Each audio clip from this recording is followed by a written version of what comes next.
Welcome to your Optimal Personal Economy podcast with Justin Bennett. Your personal economy is your ability to create, protect, preserve, and utilize your wealth, your financial world. Justin will share strategies and stories to help you optimize your personal economy. Now, on to the show with Justin Bennett and co-host Matt Halloran. Hello and welcome to episode number 14 with Justin Bennett. Today, we are going to talk about gross versus net. Now, Justin, let's begin by defining what both of those terms mean when it comes to financial services. Sure. When I think it's important to spell out and offer this definition for both gross and net to give our listeners some valuable context. And so gross rate of return would simply be the rate of return that an account may receive before taxes and before term insurance may be deducted from one's world. And the net rate of return would simply be the total return of an investment account after taxes have been subtracted and after a term insurance calculation has been also subtracted. Okay.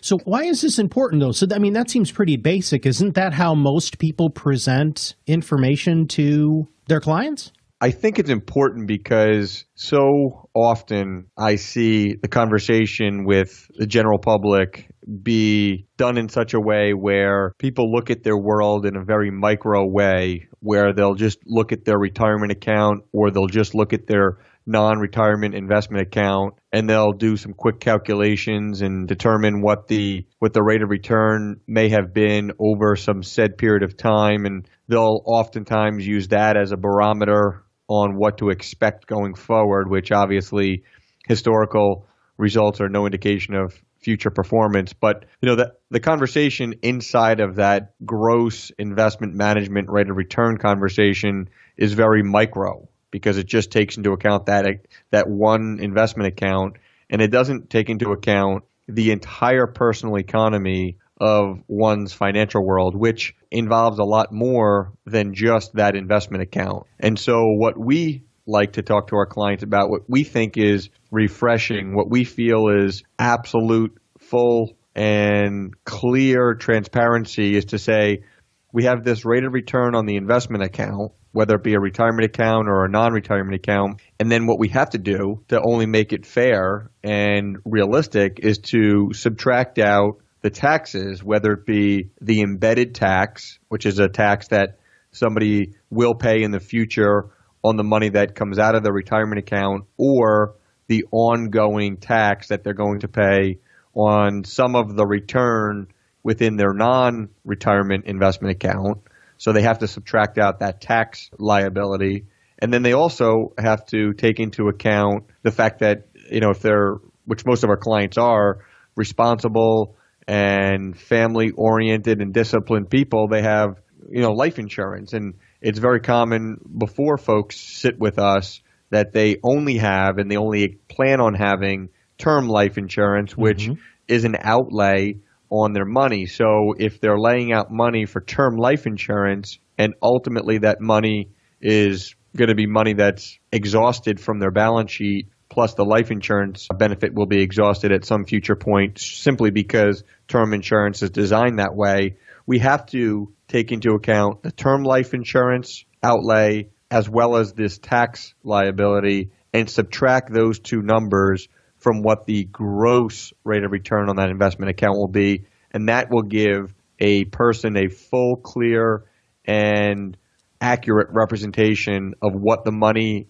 is that they will have to be able to spend and enjoy for them, their family, and their future. Well, how do you figure out what that tax rate will be? Do you project based off of previous averages? Help me understand that a little bit more. So we're certainly not tax professionals, and therefore we rely heavily on tax professionals to come up with tax calculations, which I think is the accurate and professional way to handle that. But I think for conversation and illustrative and modeling purposes, we would use either the current capital gains tax rate, or the ordinary income tax rate that somebody may be at from an effective tax rate perspective. So we'll always lean on, the tax advisor of the client or the tax advisor that we may be working with to come up with that, because we don't offer tax advice.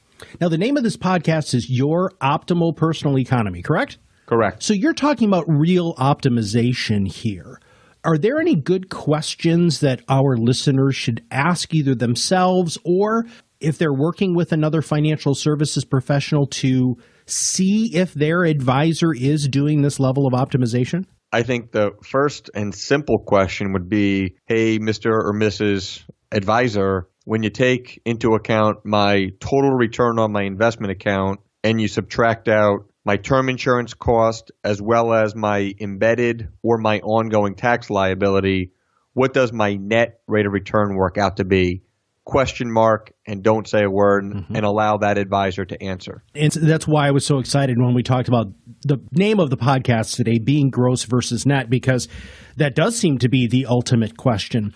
What sort of things this seems to be eye-opening. I'm going to change gears there. This seems to be eye-opening when it comes to seeing rates of return. Now, I know you have a very strong educational component to your practice. How do you educate your clients to have realistic expectations on rate of returns, because we've been told for so long, Justin, that gross is what we should be focused on? Well, we're able to talk to clients in terms of looking at their planning in really three phases of life. It's the wealth accumulation phase, the wealth distribution phase, and the wealth preservation phase. And money operates differently in the wealth accumulation versus the wealth distribution phase. And so the principles around money and the understanding of how money works in an optimal economy needs to be understood in each of the two phases to then determine how to properly plan and properly position money decisions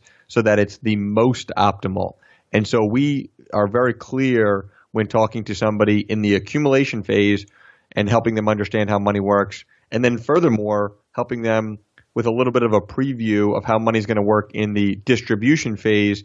Even though they're not there, they need to understand how it's going to operate to some extent, because it's going to dictate and drive current day decisions around how they position their money. Wonderful. Well, any closing statements, any other thing that you want to pass on to our listeners today about paying closer attention to what those numbers are and what they mean? The difference between gross and net is pretty simple. Net is simply the amount of money that you have in your fingertips to be able to spend and enjoy, whereas gross would suggest there's some layer of money or monies that will be subtracted before you have that money in your hands to be able to spend and enjoy. Well, Justin, thank you. Thank you very much for your thought leadership today. Thanks, Matt. And if you have not subscribed to the podcast, make sure you click that subscribe now button below. It makes it easy for you to get a new podcast every time Justin comes out with something new. And it also makes it easy for you to share with your friends and family. For Justin Bennett, this is Matt Halloran. Thank you very much, and we'll see you very soon.